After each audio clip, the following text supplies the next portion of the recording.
রোমানদের সাথে মুসলমানদের একটি চুক্তি হবে যা রাসূল সাল্লাল্লাহু আলাইহি সাল্লাম বললেন। রোমান দ্বারা খ্রিস্টানেরাই উদ্দেশ্য। তবে যেই সময় রাসূল সাল্লাল্লাহু আলাইহি সাল্লাম বলতেছেন সেই সময় আসলে আমেরিকা বলে কোনো দেশের অস্তিত্ব ছিল না এবং ইসরায়েল বলে কোনো দেশের অস্তিত্ব ছিল না। এবং আজ থেকে ৫০০ বছর পরে যদি মানুষ এই হাদিস পড়ে তার কাছেও ভিন্ন ব্যাখ্যা মনে হতে পারে, আমাদের কাছে ভিন্ন ব্যাখ্যা মনে হতে পারে।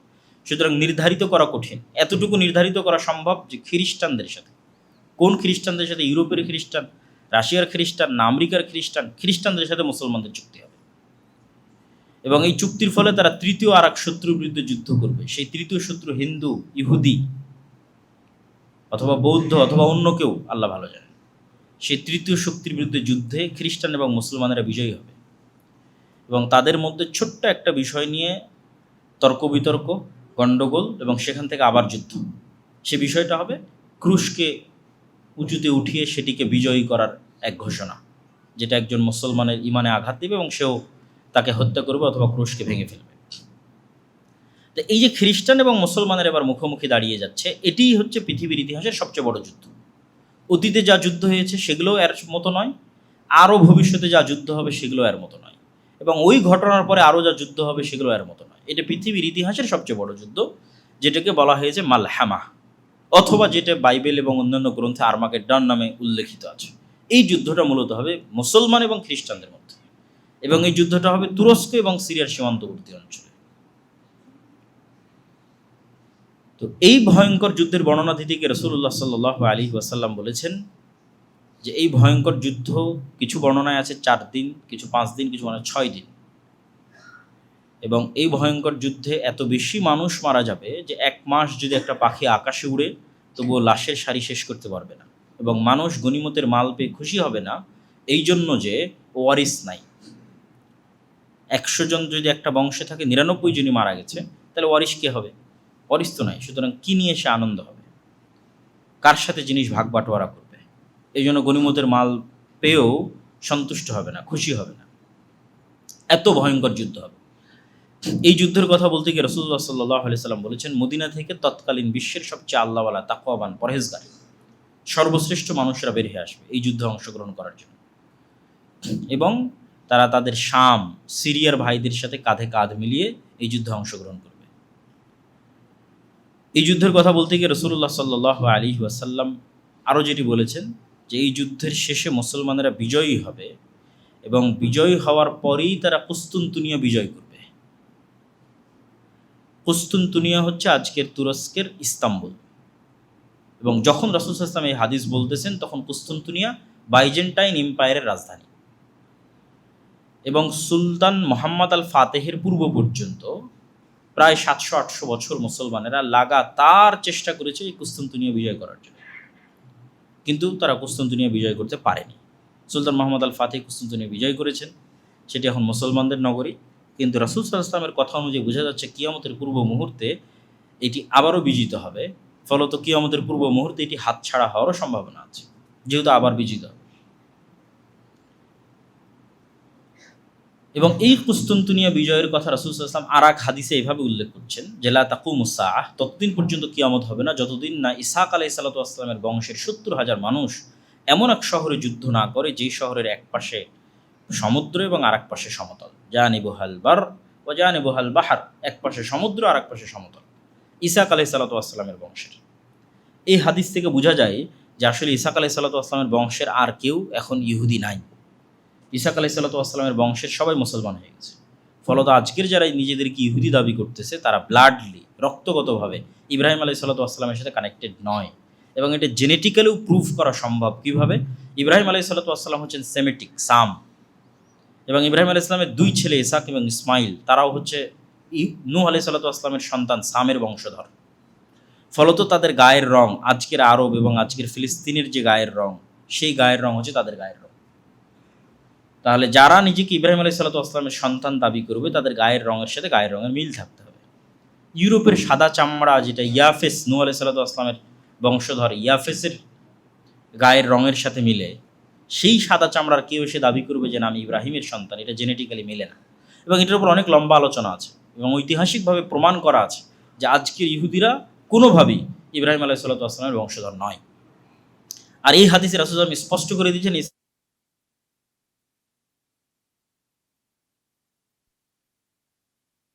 এক শহরে, যে শহরের এক পাশে সমুদ্র এবং এক পাশে সমতল, এবং এই শহর কোনো অস্ত্র দিয়ে বিজয় হবে না। এই শহর বিজয় হবে মুজাহিদদের মুখের ধ্বনিতে, আল্লাহু আকবার, লা ইলাহা ইল্লাল্লাহ, এই আওয়াজে দেওয়াল পড়ে যাবে এবং বিজয় হবে।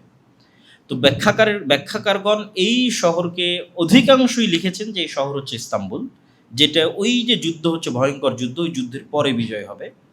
আবার কেউ কেউ লিখেছেন এই শহর হচ্ছে ইতালির রাজধানী রোম, কেননা কিছু কিছু হাদিসে, যদিও ওই হাদিসগুলো জয়ীফ, কিছু কিছু হাদিসে রোম শব্দটা আছে। রাসূল সাল্লাল্লাহু আলাইহি ওয়াসাল্লামকে জিজ্ঞেস করা হচ্ছে, এটা জয়ীফ হাদিস, যে আল্লাহ নবী মুসলমানের আগে কুস্তুনতুনিয়া বিজয় করবে না আগে রোম বিজয় করবে।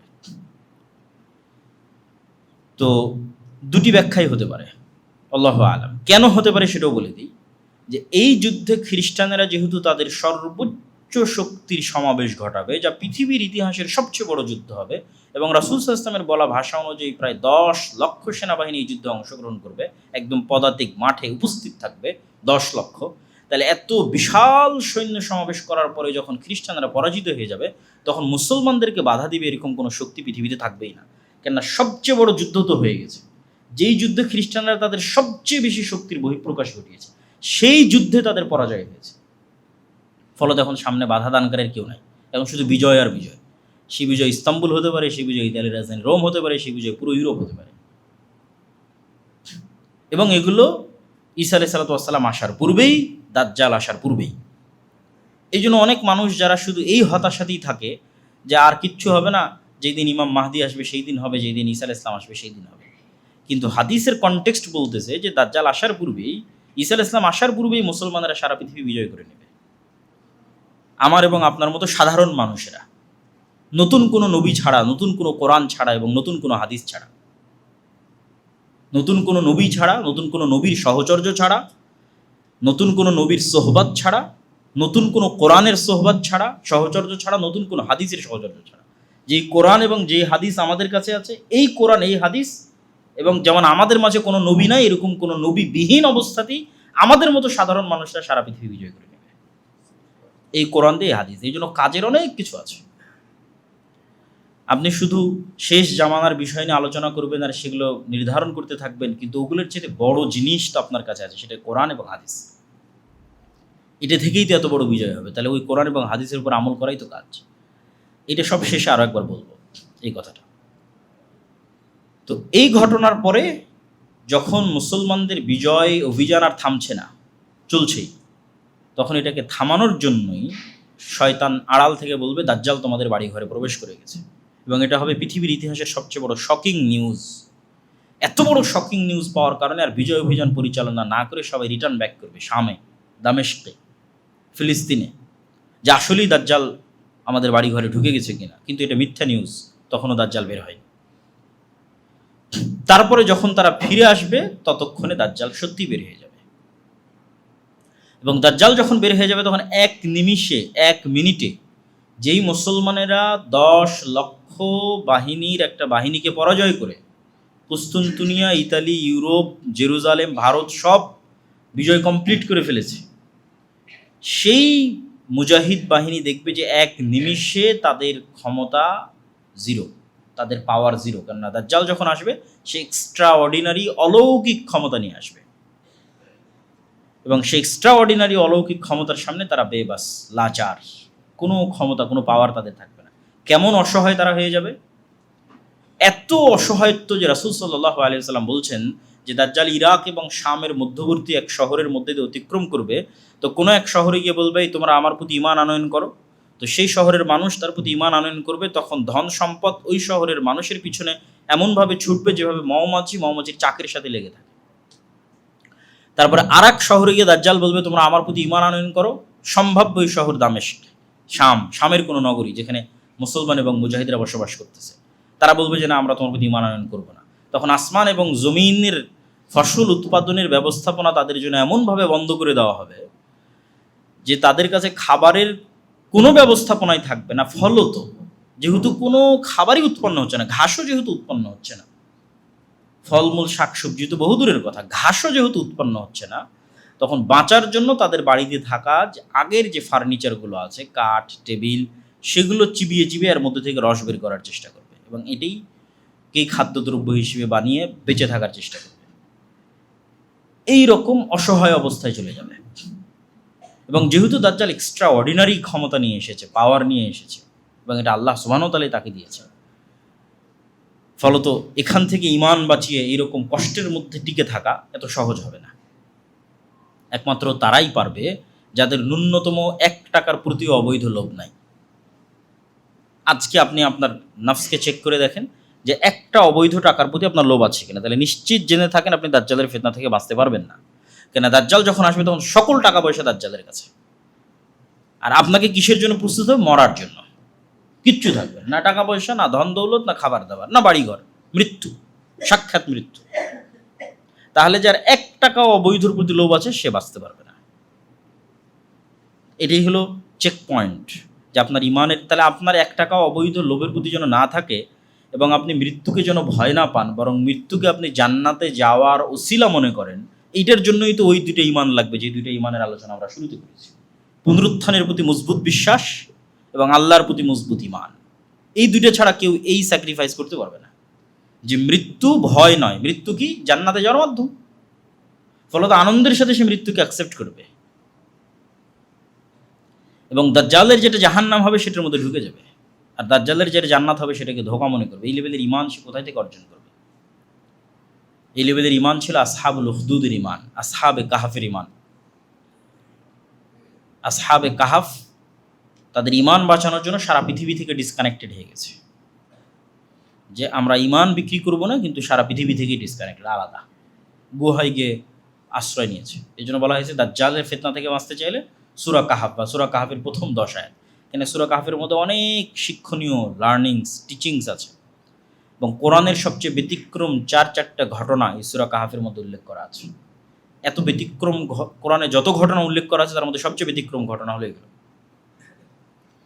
যেমন জুলকারনাইনের সাথে ইয়াজুজ মাজুজের সাক্ষাৎ, যেই ইয়াজুজ মাজুজ আবার পৃথিবীতে আসবে, এটা একটা ব্যতিক্রম ঘটনা। জুলকারনাইন কোথায় গেল, কোথায় ইয়াজুজ মাজুজকে পেল, আর কোথায় তাদেরকে আড়াল করে রাখলো। তারপর আসহাবে কাহাফের ঘটনা, তারপর হচ্ছে খিজির আলাইহিস সালাতু ওয়াস সালামের সাথে মুসা আলাইহিস সালামের সাক্ষাতের ঘটনা। এটা আরও আশ্চর্যের, যে মুসা আলাইহিস সালাম দাবি করছে তিনি সবচেয়ে জ্ঞানী, আল্লাহ বলছে না, আমার আরও একজন জ্ঞানী বান্দা আছে। কোথায়? আল্লাহ কোনো শহর বলে না, গ্রাম বলে না, লোকেশন এক্সাক্ট বলে না, বলে মাছ নাও, সমুদ্রের ধার দিয়ে হাঁটতে থাকো, যেখানে জীবিত মরা মাছ জীবিত হয়ে যাবে সেখানে পাবা। এবং মরা মাছ যেখানে জীবিত হয়ে যাচ্ছে সেখানে যখন তাকে পাওয়া যাচ্ছে, তখন যে 3টা ঘটনা ঘটতেছে, এগুলো পৃথিবীর ফিজিক্স অনুযায়ী অসম্ভব। যে একটা বাচ্চা ভবিষ্যতে তার বাপ মাকে হত্যা করবে, তাই আমি অতীতে তাকে হত্যা করতেছি, টাইমকে নিয়ে যেই খেলা, এটা পৃথিবীতে শুধু সায়েন্স ফিকশনের মধ্যেই সম্ভব, বাস্তবে সম্ভব নয়। কিন্তু এটা খিজির আলাইহিস সালাম বাস্তবে করতেছে, ভবিষ্যতে যা ঘটবে তা দেখে এসে অতীতে সেটার সমাধান বের করতেছে। এরকম অসংখ্য আশ্চর্য ঘটনা এই সূরা কাহাফের মধ্যে উল্লেখ করা আছে, যেগুলো হয়তো মানুষ যখন দাজ্জাল বের হয়ে যাবে তখন হয়তো এই ঘটনাগুলোর সঠিক অর্থ বুঝতে পারবে, যে ঘটনাগুলো কী ছিল এবং কীভাবে ঘটেছে। সূরা কাহাফের মধ্যে আরেকটা যেটা মানুষের কাছে মনে হবে না আশ্চর্যের, কিন্তু আসলে এগুলোর চেয়েও আশ্চর্যের, সেটা হচ্ছে 2 ভাই বা 2 বন্ধু, তাদের 2টা বাগান ছিল। একজন বাগানের মধ্যে ঢুকে বলল, আল্লাহ সুবহানাহু ওয়া তাআলা কোরআন মাজিদে বলতেছেন যে সে বাগানের মধ্যে ঢুকে বলতেছে, ওয়ামা আযুন্নু সাআতা কায়িমা, আমি মনে করি না যে কোনোদিন কিয়ামত হবে, কোনোদিন কিয়ামত হতে পারে এটা মনে করি না, কিয়ামতকে অস্বীকার করতেছে। তখন তার আরেক বন্ধু তাকে বলতেছে, আকাফারতা বিল্লাযী খালাকাকা মিন তুরাবিন সুম্মা মিন নুতফাতিন সুম্মা সাওয়াকা রাজুলা, তুমি কি ওই আল্লাহকে অস্বীকার করতেছো যে তোমাকে সৃষ্টি করেছে মাটি থেকে, তারপরে শুক্রকীট থেকে, তারপরে তোমাকে মানুষ বানিয়েছে। লাকিন্নাহু আল্লাহু রাব্বি, কিন্তু আমি আমার প্রতিপালক আল্লাহকে স্বীকৃতি দিচ্ছি, ওয়ালা উশরিকু বিরাব্বি আহাদা, আর আমি আমার প্রতিপালক আল্লাহর সাথে কাউকে শরীক করি না। তিনি এখানে এই মানুষটা, আগের যে মানুষ, সে কী শিরক করলো যে পরের জন বলতেছে যে তুমি আল্লাহকে অস্বীকার করতেছো, আমি আল্লাহর সাথে শিরক করি না। এটা আপনি যখন বাসায় গিয়ে এই অংশ পড়বেন সূরা কাহাফে, তখন আপনিও চিন্তা করতে পারেন। তো এটা ছাড়া আর অন্য উত্তর দেওয়া কঠিন যে সে কিয়ামতকে অস্বীকার করলো, এটাকেই শিরকের মধ্যে কাউন্ট করা হয়েছে। বলে আযুন্নু সাআতা কায়িমা, আমি মনে করি না যে কোনোদিন কিয়ামত হবে। মানে বিশাল বাগানের আলিশান শান শৌকত মর্যাদা দেখে তার মনে হয় না যে আর কোনোদিন কিয়ামত হতে পারে। তো পৃথিবীর শান শওকত চাকচিক্য আসলে এমন লেভেলে পৌঁছে যাবে যে কিয়ামত যে হতে পারে এই বিশ্বাসই মানুষের মধ্যে থেকে উঠে যাবে। আর এই বিশ্বাস উঠে গেলেই তো ফিতনার মধ্যে পড়ে যাবে। এই জন্য পুনরুত্থান, মানুষের পুনরায় জীবিত হতে পারে, কিয়ামত হবে, এই বিশ্বাসটা ইসলামের অন্যতম বিশ্বাসগুলোর একটি।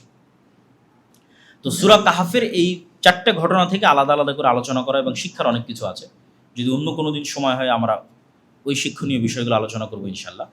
তো আমরা যেখানে ছিলাম যে দাজ্জালের এই ফিতনা, এই ভয়ঙ্কর ভয়াবহ ফিতনায় মুসলমানেরা একদম অসহায়, কিচ্ছু নাই। আর ঠিক দাজ্জাল যখন আসতেছে তখন আসলে খ্রিস্টান এবং ইহুদিরা অসহায়, কেন ওই যে ভয়ঙ্কর যুদ্ধে তাদের পরাজয় হয়েছে এবং মুসলমানেরা সব বিজয় করে নিচ্ছে। ফলত দাজ্জাল মাসিহ, দাজ্জালও মাসিহ, ঈসাও মাসিহ, দুইজনই উদ্ধারকারী, দুইজনই বিপদ থেকে উদ্ধারকারী। একজন মিথ্যা উদ্ধারকারী, একজন সত্য উদ্ধারকারী। তো মিথ্যা উদ্ধারকারী বিপদ থেকে উদ্ধার করবে ইহুদিদেরকে, খ্রিস্টানদেরকে। যদিও অধিকাংশ খ্রিস্টান মুসলমান হয়ে যাবে, মুসলমান না হওয়ার মধ্যে শুধু ইহুদিরাই থাকবে। ফলত কিছু খ্রিস্টান এবং বেশিরভাগ ইহুদিকে বিপদ থেকে উদ্ধার করার জন্য দাজ্জাল আসবে। আর বাস্তবিক বিপদ থেকে উদ্ধার করবে কেন? তখন সকল ক্ষমতা দাজ্জালের। এবার যেহেতু সকল ক্ষমতা দাজ্জালের, তাহলে বিপদে কারা? মুসলমানেরা। তাহলে এখন মুসলমানদের বিপদ থেকে উদ্ধার করবে সত্য মাসিহ, উনিও মাসিহ, ঈসা মাসিহ। এবং যেহেতু তাকে বিপদ থেকে উদ্ধার করতে হবে, এই জন্য তাকে আল্লাহ সুবহানাহু ওয়া তাআলা দাজ্জালের চেয়েও বেশি এক্সট্রাঅর্ডিনারি অলৌকিক ক্ষমতা দিয়ে পাঠাবেন। দাজ্জালের হাতে যা অলৌকিক ক্ষমতা আছে তার চেয়ে বেশি অলৌকিক ক্ষমতা ঈসা আলাইহিস সালামের কাছে থাকবে, এবং সত্য এবং পার্মানেন্ট। এবং ঈসা আলাইহিস সালামের বিষয়ে রাসূল সাল্লাল্লাহু আলাইহি ওয়াসাল্লাম বলছেন যে তার নিঃশ্বাসে কাফেরের মৃত্যু হবে, যে কোনো কাফের তার নিঃশ্বাসের এরিয়ার মধ্যে পড়লেই মারা যাবে। এবং উনি দাজ্জালকে যদি অস্ত্র প্রয়োগে হত্যাও না করেন, শুধু তাকে দেখলেই দাজ্জালের মৃত্যু হবে, লবণ যেভাবে পানিতে গলে যায় সেভাবে। তো ঈসা আলাইহিস সালামও এক্সট্রা অর্ডিনারি অলৌকিক ক্ষমতা নিয়ে আসবে, যেটার মোকাবেলা আর দাজ্জাল করতে পারবে না। ফলত মিথ্যার সামনে যখন সত্য উপস্থিত হয় তখন যা হওয়ার তাই হবে। মিথ্যা মাসিহের সামনে যখন সত্য মাসিহ উপস্থিত হবে তখন তার সকল মিথ্যার জাল ফাঁস হয়ে যাবে এবং সে পরাজিত হবে, তাকে হত্যা করবে ঈসা আলাইহিস সালাম নিজে হাতে।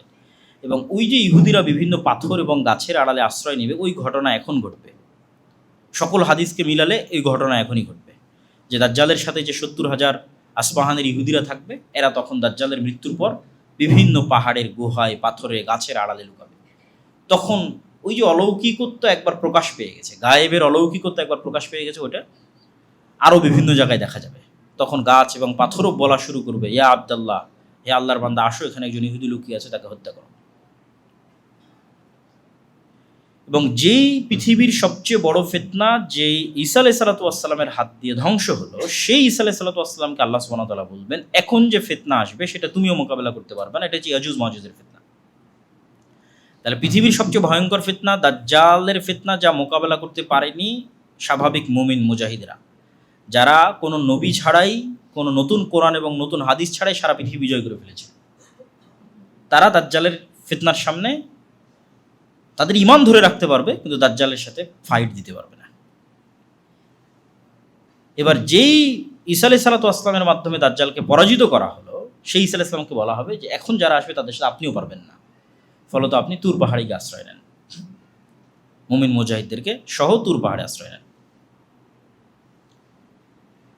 এবং ইয়াজুজ মাজুজের সংখ্যাধিক্যের কথা বলতে গিয়ে রাসূলুল্লাহ সাল্লাল্লাহু আলাইহি সাল্লাম বলেছেন, এটা সহিহ হাদিস, যে বনু আদমের প্রতি ১,৯৯৯ জন জাহান্নামে, আদমের সন্তানের প্রত্যেক ১,৯৯৯ জাহান্নামে।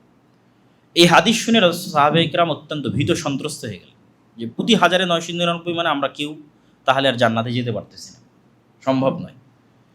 তখন রাসূল সাল্লাল্লাহু আলাইহি ওয়াসাল্লাম তাদেরকে আশ্বস্ত করলেন যে এই ৯৯৯ জন জাহান্নামে যাবে, এর অধিকাংশ, এখানে আর পরিমাণ বলেননি, এর অধিকাংশ ইয়াজুজের মাজুজের বংশধর, তথা ইয়াজুজ মাজুজ আদমের সন্তান, দাজ্জাল আদমের সন্তান। দাজ্জাল মানে কোনো দেশ, কোনো প্রযুক্তি, এআই, চ্যাটজিপিটি, আমেরিকা না, দাজ্জাল মানুষ এবং আদমের সন্তান। ইয়াজুজ মাজুজ মানুষ এবং আদমের সন্তান। তো যদি আমরা ৯৯৯ না ধরি, ৯০০ ধরি, যে অধিকাংশ মানে ৯০০ ধরেন, এমনি এক্সাম্পল, ফর এক্সাম্পল, এক্সাক্ট কত আল্লাহ ভালো জানে, তাহলে আদম থেকে নিয়ে কিয়ামত পর্যন্ত যা মানুষ এসেছে, ইয়াজুজ মাজুজকে তার ৯০০ গুণ হতে হবে। এখনকার 600 কোটি মানুষের 900 গুণ নয়, আদম থেকে না কিয়ামত পর্যন্ত যা মানুষ আসবে তার 900 গুণ হচ্ছে ইয়াজুজ মাজুজ। তাহলে তাদের সংখ্যা কত বিশাল হতে পারে, কত ব্যাপক হতে পারে। তো এখানে একটা প্রশ্ন স্বাভাবিকভাবে মানুষের মনে উত্থাপিত হয় যে কোথায় সেই দাজ্জাল আর কোথায় সেই ইয়াজুজ মাজুজ, এখন কেন তাদেরকে আমরা দেখি না? বিশেষ করে বিজ্ঞানের এই উৎকর্ষতা, বিজ্ঞানের এই সফলতা মানুষকে অনেক সময় এই বিষয়গুলোকে অস্বীকার করার দিকে নিয়ে যায়। অথচ আমি চিন্তা করি যে মানুষ যদি উল্টা দিক থেকে চিন্তা করে, সায়েন্সকে এই অ্যাঙ্গেলে চিন্তা না করে, ভিন্ন অ্যাঙ্গেলে চিন্তা করে, তাহলে মানুষ চিন্তা করতে পারবে যে মানুষ যদি এত দূর করতে পারে, আল্লাহ তাহলে কত দূর পারে। তখন অ্যাঙ্গেলটাই ভিন্ন হয়ে যাবে, চিন্তা করার স্টাইলটাই ভিন্ন হয়ে যাবে। যে আপনি সায়েন্সকে দেখে পরকাল এবং কিয়ামতকে অস্বীকার করবেন না, আরও পরকাল চাক্ষুষ দেখতে পাবেন যে মানুষই এই করতে পারছে, তার আল্লাহ কী করতে পারে। আমার ফিঙ্গারপ্রিন্ট দিয়ে পুলিশ ধরে ফেলতেছে, ফরেন্সিক রিপোর্ট দিয়ে পুলিশ ধরে ফেলছে, এই রিভলভার আমি ইউজ করেছি, এটা তো মানুষ কোথায়, আল্লাহ কী করতে পারে কিয়ামতের মাঠে। তো চিন্তার ধরনটা পাল্টালে বর্তমান যে সায়েন্স এটা আপনাকে আরও দেখতেছে। তো ফলত আপনার ঈমান আরও মজবুত হওয়া উচিত। তো স্পেসিফিক এটার যেটা উত্তর সেটা হচ্ছে যে আল্লাহু আলা কুল্লি শাইইন কাদির, আল্লাহ সকল কিছুর উপর ক্ষমতাবান। ফেরেশতা এবং জিনের অস্তিত্বের উপর বিশ্বাস করা যেমন আমাদের ঈমানের অংশ, অথচ আমরা তাদের দেখি না, কেন প্রত্যেকটা সৃষ্টিকে আল্লাহ সুবহানাহু ওয়া তাআলা তার নিজস্ব সীমাবদ্ধতার মধ্যে রেখে দিয়েছে। একটা পিঁপড়ার দেখার সীমাবদ্ধতা আর একটা মানুষের দেখার সীমাবদ্ধতা এক নয়, একটা সাপের দেখার সীমাবদ্ধতা আর একটা মানুষের দেখার সীমাবদ্ধতা এক নয়। ফলত সবার কাছেই একজন আর একজনের হুবহু ওই রকম নয়, যে আমি আমাকে যেমন মনে করতেছি পিঁপড়া আমাকে ঠিক সেরকমই মনে করে, এটা সম্ভব নয়। পিঁপড়ার কাছে পৃথিবীর সঙ্গে আমার দৃশ্য, এই পৃথিবীর স্টাইল ভিন্ন, তার সীমাবদ্ধতার মধ্যে সে আছে, মাছের সীমাবদ্ধতার মধ্যে সে আছে। সবাইকে আল্লাহ এক একটা সীমাবদ্ধতার মধ্যে রেখে দিয়েছে। এগুলো এক একটা আলাদা আলাদা জগৎ, পিঁপড়ার জগৎ আলাদা, সাপের জগৎ আলাদা, মাছের জগৎ আলাদা, ঠিক সেরকম ফেরেশতা এবং জিনদের জগৎ আলাদা। ওরা যেমন আমাদের লেভেল পর্যন্ত পৌঁছতে পারতেছে না, আমরা তেমন ওদের লেভেল পর্যন্ত পৌঁছতে পারবো না, ডাইমেনশন ভিন্ন। অথচ ওরা আমাদেরকে দেখাচ্ছে পরিপূর্ণরূপে দেখতে পাচ্ছে, ঠিক আমরা যেমন পিঁপড়াকে পরিপূর্ণরূপে দেখতে পাচ্ছি, অথচ পিঁপড়া তার পাল্টা আমাকে পরিপূর্ণরূপে আমাকে অ্যানালাইসিস করতে পারতেছে না। তো এই স্টাইলেও আল্লাহ সুবহানাহু ওয়া তাআলা রেখে দিতে পারেন। আল্লাহ ভালো জানেন আল্লাহ সুবহানাহু ওয়া তাআলা কীভাবে রেখেছেন। এবং আল্লাহ সুবহানাহু ওয়া তাআলার পবিত্র কোরআনের বর্ণনা অনুযায়ী যে আসমান সৃষ্টিতে আল্লাহর যা সময় লেগেছে, জমিন সৃষ্টিতে আল্লাহর তাই সময় লেগেছে। এবং আল্লাহ আসমানকে যেমন 7টা সৃষ্টি করেছে, জমিনকেও তেমন 7টা সৃষ্টি করেছে। ফলত আসমানের যে বিশালতা, জমিনেরও কাছাকাছি ওইরকমই বিশালতা হওয়ার সম্ভাবনা আছে। তো জমিন মানে শুধু আমাদের এই এক জমিনেই শেষ তা নয়। আর আল্লাহ বলেছেন প্রত্যেক জমিনে তার আদেশ অবতীর্ণ হয়, তানাজ্জালুল আমরু বাইনাহুন্না, প্রত্যেক জমিনে তার আদেশ অবতীর্ণ হয়। ফলত আল্লাহ সুবহানাহু ওয়া তাআলা চাইলে দাজ্জাল এবং ইয়াজুজ মাজুজকে ভিন্ন জমিনেও রাখতে পারে, কিন্তু নিশ্চিত করে বলা সম্ভব নয় যে তারা এই পৃথিবীতেই নাই অথবা অন্য পৃথিবীতে আছে। আমাদের ঈমান রাখতে হবে যে আল্লাহ এবং আল্লাহ রাসূল যেভাবে বলেছেন সেভাবেই ঘটবে, এবং পৃথিবী ধ্বংসের যদি আর একদিনও বাকি থাকে তবুও ঘটবে। কিন্তু সম্ভাবনা আছে, আল্লাহ যেমন এই পৃথিবীতেও রাখার সক্ষম, ঠিক অন্য পৃথিবীতেও রাখতে সক্ষম। আর দাজ্জালের আগমনটা পুরোটাই একটা ব্যতিক্রম, এক্সট্রা অর্ডিনারি কার্যকলাপ, যেগুলো মানুষ কখনো কল্পনা করেনি। সেই কার্যকলাপগুলোর মধ্যে দিয়ে যাবে। যেমন রাসূল সাল্লাল্লাহু আলাইহি ওয়াসাল্লাম বলছেন, দাজ্জালের প্রথম দিন হবে 1 বছরের সমান, দ্বিতীয় দিন হবে 1 মাসের সমান, তৃতীয় দিন হবে 1 সপ্তাহের সমান। আল্লাহ চাইলে আল্লাহর সরাসরি আদেশে এটা সংগঠিত করতে পারেন। যে আল্লাহ সুবহানাহু ওয়া তাআলা সূর্যকে 1 মাসের জন্য প্রলম্বিত করে দিলেন, দিনকে 1 বছরের জন্য প্রলম্বিত করে দিলেন। কিন্তু আল্লাহর সুন্নাত বিবেচনা করলে দেখা যায় যে আল্লাহ সুবহানাহু ওয়া তাআলা যা কিছু ঘটান ধারাবাহিক ঘটনার পরিপ্রেক্ষিতে এবং পরিক্রমায় ঘটান। বেশিরভাগ ক্ষেত্রে 90 থেকে 99% সময় আল্লাহর সুন্নাত এটি যে প্রতিটি ঘটনা ধারাবাহিক ঘটনার পরিপ্রেক্ষিতে ঘটে। ইউসুফকে কুয়া থেকে বের করতে হবে, তার জন্য আল্লাহ ফেরেশতা দিয়ে তাকে বের করে নিবে, সাধারণত এরকম হয় না, কিন্তু আল্লাহ চাইলে পারতেন। ওটাও একটা ঘটনার মাধ্যমে ঘটবে। একদল মানুষের খাবারের প্রয়োজন, পানির প্রয়োজন, তারা দেখতেছে ওখানে পাখি উঠতেছে, তাহলে ওখানে মনে হয় পানি আছে, সে কুয়াতে যাবে, সেখানে বালতি ফেলবে, দেখবে একটা বাচ্চা বেরিয়ে আসলো ইউসুফ। আল্লাহ সুবহানাহু ওয়া তাআলা ইউসুফ আলাইহিস সালাম যখন জেলে, তখন চাইলে জিবরাইল দিয়ে ফেরেশতা দিয়ে দেওয়াল ভেঙে তাকে জেল থেকে বের করে দিতে পারতেন, কিন্তু ওইটাও আল্লাহ একটা ঘটনার পরিক্রমার মধ্যে দিয়ে ঘটাচ্ছেন। উনি 7 বছর জেল খাটবেন, তারপরে তার যারা সঙ্গী ছিল তাদেরকে সে দিনের দাওয়াত দিবে। ওই সঙ্গীরা যখন মুক্তি পাবে, বাদশাহ একটা স্বপ্ন দেখবে, সেই স্বপ্নের ব্যাখ্যা কেউ করতে পারবে না। ওই সঙ্গী তখন বাদশাকে বলবে যে এই স্বপ্নের ব্যাখ্যা একজন জানে, যে জেলের মধ্যে আছে। এবার ওটার ওসিলায় সে জেল থেকে বের হবে। কত সূক্ষ্মভাবে একটার পর আর একটা ঘটতেছে। তো আল্লাহর সুন্নাত দেখলে বোঝা যায় ঘটনার ধারাবাহিকতাতেই ঘটার কথা। তথা এটা পৃথিবীর ইতিহাসের একটা ভয়ঙ্কর ঘটনা যে পৃথিবী একদিন হবে 1 বছরের সমান। তাহলে বড় কোনো ঘটনার পরিপ্রেক্ষিতে এই ঘটনা ঘটবে। আসমান এবং জমিনকে স্বাভাবিক হতেই ওই বড় ঘটনার ধাক্কা সামাল দিতেই একদিন হতে হবে 1 বছরের সমান, একদিন হতে হবে 1 মাসের সমান, একদিন হতে হবে 1 সপ্তাহের সমান। কিন্তু ঘটনা কি আল্লাহ সুবহানাহু ওয়া তাআলা ভালো জানে। কিন্তু আল্লাহর সুন্নাত বলে কোনো ঘটনার ধারাবাহিকতা এটা ঘটবে। তবে আল্লাহ চাইলে এমনিও ঘটাতে পারে। কোনো ঘটনা ঘটলো না, স্বাভাবিকভাবে আল্লাহ সুবহানাহু ওয়া তাআলা একদিনকে 1 বছরের সমান করে দিলেন, একদিনকে 1 মাসের সমান করে দিলেন, একদিনকে 1 সপ্তাহের সমান করে দিলেন। ওয়া হুয়া আলা কুল্লি শাইইন কাদির। আল্লাহ সকল কিছুর উপর ক্ষমতাবান। তো দাজ্জাল এবং কিয়ামতের পূর্ব মুহূর্তে সংঘটিত ফিতনাগুলো আলোচনা করার পর আমাদের জন্য শিক্ষণীয় কি? আমাদের জন্য 1 নাম্বার শিক্ষণীয় হচ্ছে কবে ঘটবে, কখন ঘটবে এটার প্রতি ফোকাস না দিয়ে, এখন ঘটতেছে কাল ঘটতেছে এটার প্রতি ফোকাস না দিয়ে 2টি জিনিস মাথায় রাখতে হবে। রাসূল সাল্লাল্লাহু আলাইহি ওয়াসাল্লাম বলেছেন, যে ব্যক্তি মৃত্যুবরণ করলো তার কিয়ামত সংঘটিত হয়ে গেল। তাহলে আমি যদি এখন মারা যাই, আমার কিয়ামত আসলে এখনই হয়ে গেছে। এবং এই কথাটা বাস্তবেও সত্য। কেন সত্য? কিয়ামত হলে কি হবে? আপনি পরকাল দেখবেন, গায়েব দেখবেন। তো আপনি মৃত্যুবরণ করার সাথে সাথেই তো আপনি গায়েবের জগতে যাত্রা শুরু করবেন। আপনি ফেরেশতাও দেখবেন, জান্নাতের ঠান্ডা বাতাসও পাবেন, জাহান্নামের লু হাওয়াও দেখবেন। কবরে ফেরেশতারা আপনাকে জিজ্ঞাসাবাদ করবে, সেটাও দেখবেন। হয় জান্নাতে পাখি হিসেবে উড়ে বেড়াবেন। তাহলে তো গায়েব তো আপনি দেখেই নিলেন। তো গায়েব যেহেতু দেখে নিলেন, পরকাল তো আপনার দেখা হয়ে গেছে। তাহলে আপনার পরকাল দেখার জন্য দাজ্জাল আসা পর্যন্ত অপেক্ষা করতে হবে, ইমাম মাহদী আসা পর্যন্ত অপেক্ষা না। আপনার পরকাল তো আপনার মৃত্যু, ওইটার মাধ্যমেই তো পরকালের পথে আপনার যাত্রা শুরু। তাহলে কোনটা কবে ঘটবে এটার প্রতি ফোকাস না দিয়ে, আমি যেহেতু মারা যাব সেহেতু আমার কিয়ামত আমার মৃত্যুর সাথে সংশ্লিষ্ট। 2 নম্বর, কোনটা কবে ঘটবে, তখন বড় কি হবে, বিশাল কি হবে। এই কথাটা আমি বক্তব্যের মধ্যে বারবার বলেছি যে নতুন কোনো নবী আসবে না, নতুন কোনো কোরআন আসবে না, নতুন কোনো হাদিস আসবে না। তাহলে বিশাল কি হলো? যদি এরকম হতো যে হ্যাঁ দাজ্জাল আসবে, এখন নতুন একজন নবী আসবে, নতুন একটা কোরআন আসবে, তাহলে অনেক বিশাল কিছু হতো। কিন্তু ঈসা আলাইহিস সালাম এসে তো এই কোরআনেরই অনুসরণ করবে। আর ঈসা আলাইহিস সালাম আসার পূর্বেই যে মুমিন মুজাহিদরা বিজয় হবে, তারা কোন কোরআন অনুসরণ করে? এই কোরআন অনুসরণ করে। তাহলে আসলে যেটা সবচেয়ে বড় ঘটনা, এটা তো 1400 বছর আগে ঘটে গেছে। সেটা যে মুহাম্মদ সাল্লাল্লাহু আলাইহি ওয়াসাল্লামের আগমন এবং কোরআনের অবতীর্ণ হয়, এটা সবচেয়ে বড় ঘটনা। তাহলে আর এর চেয়ে বড় কোনো ঘটনা আসলে সামনে ঘটতেছে না। আর বড় কোনো ঘটনা যদি ঘটেও থাকে, সেগুলো এগুলোর অনুসরণে, মানে এই এক্সিস্টিং কোরআনের অনুসরণে, এই এক্সিস্টিং হাদিসের অনুসরণে। তাহলে সবচেয়ে বড় ঘটনা এখানেই আছে। তাহলে যেহেতু আমার মৃত্যু নিশ্চিত, আর সবচেয়ে বড় ঘটনা যেহেতু ঘটে গেছে, তাহলে আমার কাজও, রোড ম্যাপও নিশ্চিত। সেটা কি এই কোরআন এবং এই হাদিস। এবং যারা আজকের যুগের প্রোডাক্টিভিটি নিয়ে কাজ করে, তারা এটা নিয়ে খুব গবেষণা করেছে যে মানুষ যদি তার প্রভাবিত এরিয়া নিয়ে কাজ করে দ্রুত সফল হয়, আর মানুষ যদি তার প্রভাবের বাইরের এরিয়া নিয়ে কাজ করে তাহলে ব্যর্থ হয়।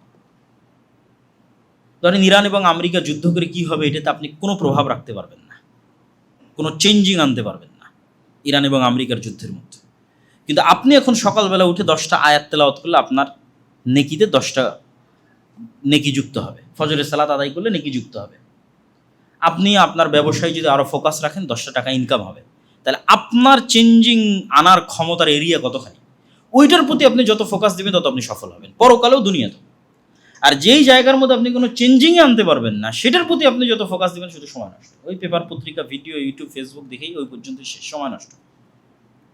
হ্যাঁ, যতটুকু না জানলেই নয়, সেটা ভিন্ন বিষয়। কিন্তু যেই এরিয়াতে আপনি চেঞ্জ আনতে পারবেন, সেটা হচ্ছে আপনার আমল, আপনার কাজ, আপনার মৃত্যুর জন্য প্রস্তুতি।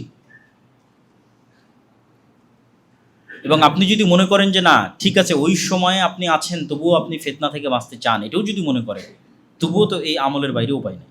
ঈসা আলাইহিস সালাম বেশিরভাগ হাদিস ঈসা আলাইহিস সালাম ফজরের সময় অবতীর্ণ হবে মসজিদে, তো আপনি ফজরের সালাতেই নেই, ঈসা আলাইহিস সালাম আসলেও তো আপনি পাবেন না। এমনি একটা উদাহরণ হিসেবে বললাম আর কি, যে বেশিরভাগ হাদিসে আছে ঈসা আলাইহিস সালাম ফজরের সালাতে অবতীর্ণ। তাহলে আপনার যদি ফজরের সালাতেই মসজিদে যাওয়ার প্র্যাকটিস না থাকে, তো আপনি ঈসা আলাইহিস সালামের সময়ও যদি থাকেন, আপনি তো ঈসা আলাইহিস সালামের সঙ্গী হতে পারবেন না। তাহলে আপনার কাজ কি? আমল, প্র্যাকটিস, যা রাসূল সাল্লাল্লাহু আলাইহি ওয়াসাল্লাম করে গেছে তাই, ওটাই ঈসা আলাইহিস সালাম করবেন।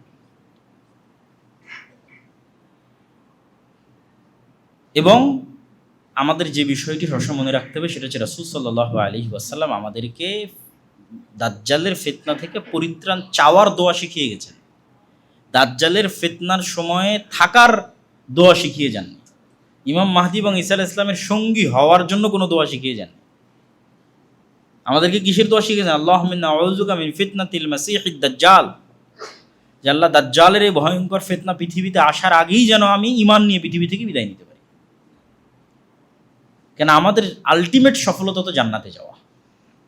তাহলে এই জন্য কাজ সুনির্ধারিত, মৃত্যু সুনির্ধারিত, রোডম্যাপ সুনির্ধারিত। নতুন কিছু পৃথিবীতে আসলে ঘটতেছে না, যা ঘটার তা 1400 বছর আগে ঘটে গেছে। ওইটার উপর আমল করাই হচ্ছে আমার এবং আপনার কাজ, এবং মৃত্যুর জন্য প্রস্তুতি নেওয়া হয়েছে আমার এবং আপনার কাজ, এবং আল্লাহ সুবহানাহু ওয়া তাআলার কাছে আন্তরিকভাবেই দোয়া করা যে আসলে আল্লাহ সুবহানাহু ওয়া তাআলা দাজ্জালের এই ভয়াবহ ফিতনা থেকে যেন আমাদের রক্ষা করেন, আল্লাহুম্মা আমিন। আর যদি এটাও ঠিক যে আল্লাহ কোরআনে বলছেন কিয়ামত হঠাৎ হবে, এবং রাসূল সাল্লাল্লাহু আলাইহি ওয়াসাল্লামের সময়ও যখন ইবনু সাইয়াদ, তাকে যখন মানুষ দাজ্জাল মনে করছে, আল্লাহ নবী বলছেন না যে না আমার সময় দাজ্জাল বের হবে না, এটা বলছেন না। তথা দাজ্জালের বের হওয়ার আশঙ্কা সব সময় আছে।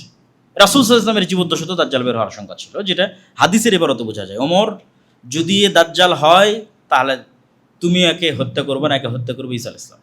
আর এই যদি দাজ্জাল না হয় তাহলে তুমি কেন নিরপরাধ মানুষকে হত্যা করবে? এর চেয়ে তো সহজ ছিল এই আনসার দেওয়া যে আরে না এখন দাজ্জাল বের হবে না। কিন্তু ওই আনসার রাসূল সাল্লাল্লাহু আলাইহি ওয়াসাল্লাম দেননি। তাহলে কিয়ামতও হঠাৎ সংঘটিত হবে, দাজ্জালও হঠাৎ বের হয়ে আসবে। তাহলে যদি আপনার সময় সেই সময় হয়, তাহলে আপনি কি দিয়ে ঈমান বাঁচাবেন? ওই সেম কাজ।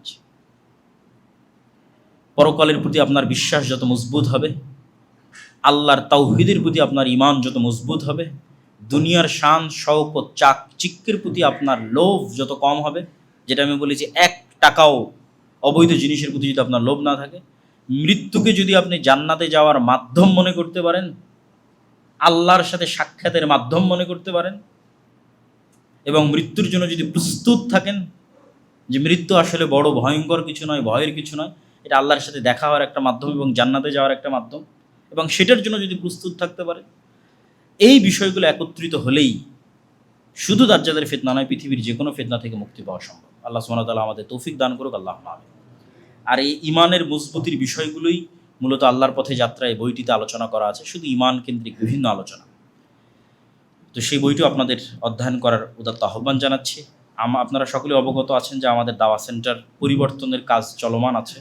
আমাদের যেটা নতুন দাওয়া সেন্টারের লোকেশন মিরপুর 11, এই রাস্তার যে পাশে আমরা আছি এই পাশেই মোহনা টিভির গলি বলে ওইটাকে। হয়তো আর 1 মাস থেকে 2 মাস লাগতে পারে আমাদের ওখানে যেতে, ওখানে কাজ চলমান। যে কেউ গিয়েও দেখে আসতে পারেন, যাতে লোকেশন চেঞ্জ হলে যেন আপনাদের জন্য সহজ হয় সেখানে যাওয়া।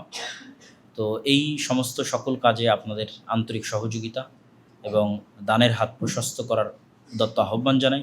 আল্লাহ সুবহানাহু ওয়া তাআলা আমাদের সকলকে কবুল করুক, আল্লাহুম্মা আমিন।